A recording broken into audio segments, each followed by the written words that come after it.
The most obsolete idea is go to school, get a job, work hard, save money, get out of debt, and invest for the long term in the stock market. See, why would you save money when they're printing trillions of dollars? The gap between the 1% and 99% is massive. You see, it's not just money, but you have to step back and look at the bigger picture. So what do you do? In every one of us is a poor person. There's still a poor person inside me. There's also a middle class person, and the middle class person wants security. They want that steady paycheck. And there's a rich person. And they're all inside of us, except that it's not taught. You're taught to go to school, get a job, and get a paycheck. You're not taught how to get rich. If you read Rich Dad, Poor Dad, my rich dad refused to pay me. He said the paycheck was one of the most damaging things you could take in your life. He says the moment you take a paycheck, you're an employee, and that's the mindset. So my rich dad never paid me. He drove my poor dad, government employee, nuts. You gotta pay people, you gotta pay people. And Rich Dad was not saying that the paycheck was bad. He says you didn't want to be a slave to money. So as an entrepreneur, if Rich Dad folded, I just started another company. I don't need a paycheck. I don't need anybody to take care of me. If my government doesn't like me, I move to another country because they need entrepreneurs. Mm-hmm. So the entrepreneur is not so much the business. The entrepreneur is really the mindset and the skill sets and the different set of rules. You see, I don't operate, small business does not operate in the same rules as big business. Entrepreneur is a mindset first, a skill set, and rules. And depending upon whether you're an employee or a small business, the rules are different. The mindsets are different, the skill sets are different. Instead of get out of debt, I get into debt. I just refinanced $300 million in debt. I went from 5% to 2.5% interest. I made a fortune. Every month, more money comes in because my cost of money has gone down. So while some financial experts are saying get out of debt, I'm saying learn how to use debt. See, when I came back from in Vietnam in January of '73, the first thing my rich dad said to me was go to school to learn how to invest in real estate. It wasn't real estate, it was how to use debt and taxes. Debt and taxes make the rich richer. Debt and taxes make the poor and middle class poor. So all the rich guys who are doctors or lawyers or, those guys, they're getting creamed. They don't know why. Doctors are getting creamed. Oh yeah, they're making more money, but the take home is less. Sure. My doctor just yelled at me. He's happy. He says, "Oh, guess what? I finally made $1 million." And I said, "Yeah, this was just 3 weeks ago." And so I said, "Yeah, well, how much you pay in tax?" He says, $750,000 in taxes. So his net was about $400,000. That's not bad. But when I make $1 million, I keep $1 million. And the reason is because I don't make it by working for money. See, if you work for money, you're taxed. So that's why lesson number 1 in Rich Dad, Poor Dad is the rich don't work for money. What we do instead is we create businesses as entrepreneurs. We acquire real estate. I don't invest in the stock market. Okay? So the reason is because as entrepreneurs, I have more control over my income, how much I make, and how much I pay in taxes.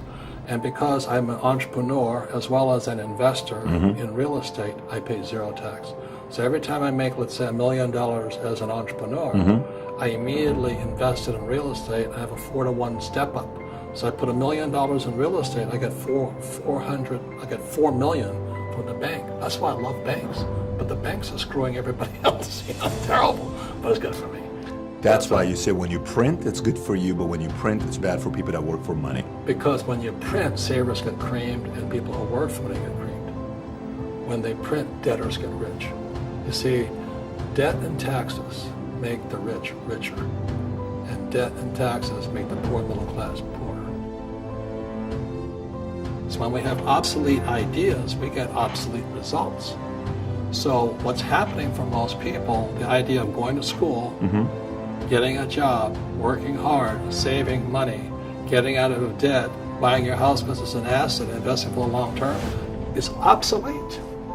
The world has changed. The world changed in 1971 when President Nixon took us off the gold standard and money became debt.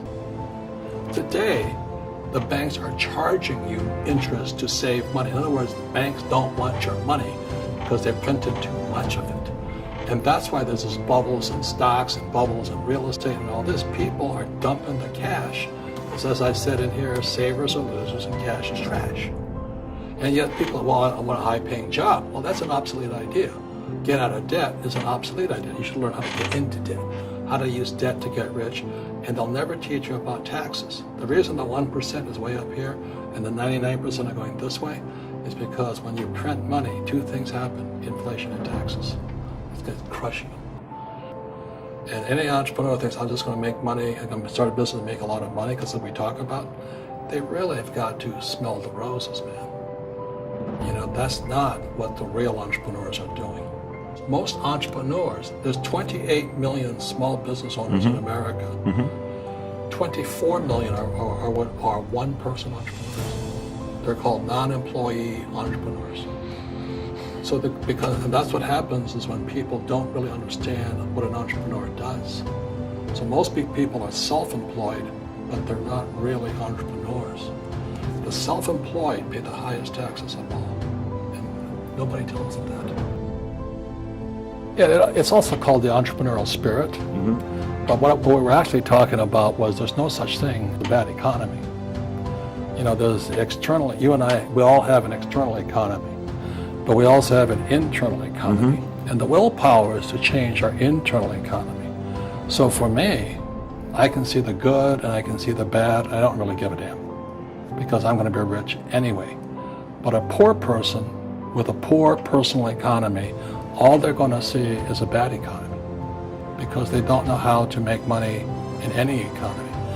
And a middle class person, they have a middle class economy. You know, what they want is a nice house and a steady paycheck and the job and the car.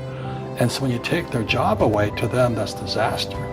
Well, since an entrepreneur doesn't have a job anyway, it's no big deal. So all I'm saying to people, and it's what Bucky Fuller taught me, is always two sides, you know what I mean? Unity is plural, at minimum two. So if you think the economy is bad, it's because your economy is bad.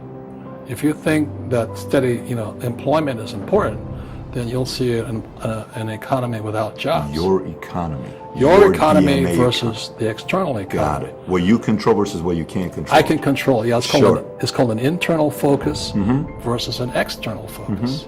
So the real entrepreneur has an internal focus.